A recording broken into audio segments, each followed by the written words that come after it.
going to see how much tea I can share. So last year, I made the biggest decision of my life, one of them, which was to study abroad in London. Now, before arriving to London, I had never even left the country.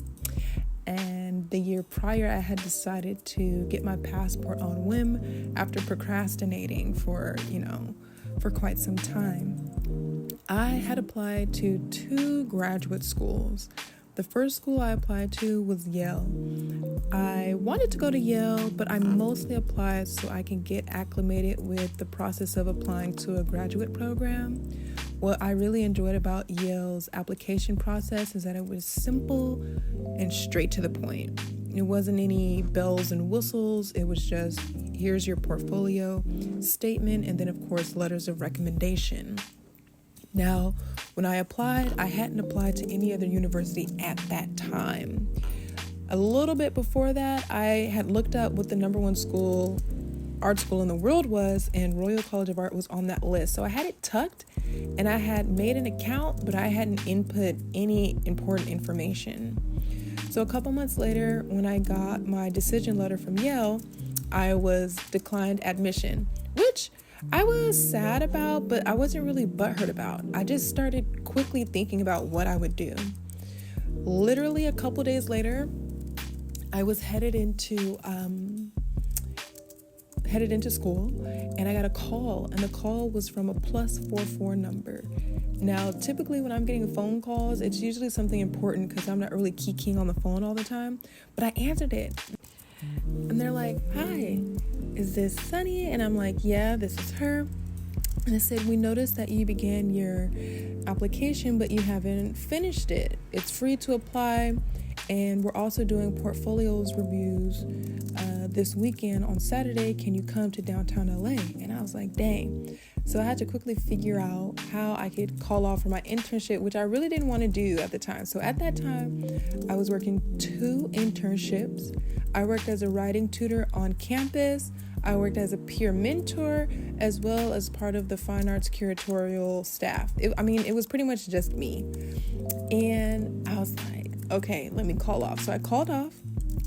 I got my portfolio together, which was the same images that I had submitted to Yale.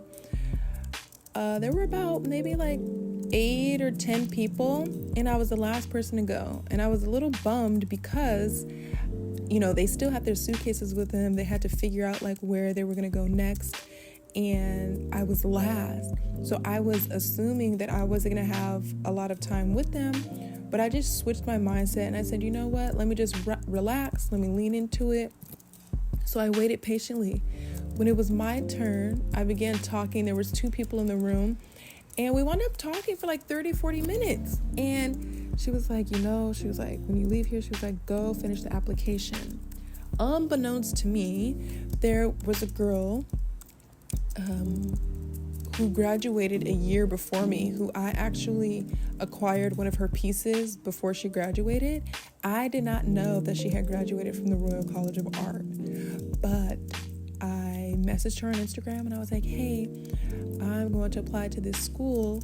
Is there any advice that you could give, or are there any resources that you could share with me? And she's like, yeah, I'll email you. She emailed me so much stuff, including her portfolio, which, I was not expecting that because, the portfolio is very sentimental. It's vulnerable, So I looked at it and it was filled with so much stuff. It was completely different from the Yale portfolio that I submitted, which was straight to the point. An image, a quick, statement about it, 100 words or less, the dimensions, the medium.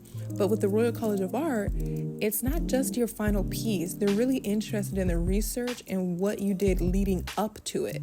And that I found to be significantly more profound and interesting, especially with how I work, because so many things go into quote unquote like a final piece. Multiple pieces are made before I get to that piece I decide to make public. It took me longer to make my Royal College of Art portfolio than it did to make my Yale portfolio, but once I got the hang of it, I really just went in. I got my letters of recommendation, I got my statements, and then I also had to submit a video, and the video was me talking in front of the camera. Now, I kind of filmed my video like a YouTube video, which was kind of funny, but I also used a teleprompter app because I have a tendency to go on tangential discussions, but for the sake of the submission, I wanted to stay on point. So I stayed on point, I submitted it, and lo and behold, like a month and a half later, boom, I got in.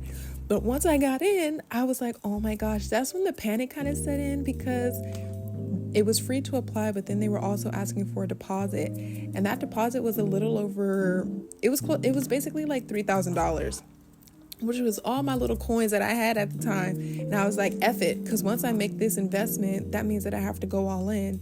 And essentially, that's what I did. I went all in. And now I'm here studying at the Royal College of Art.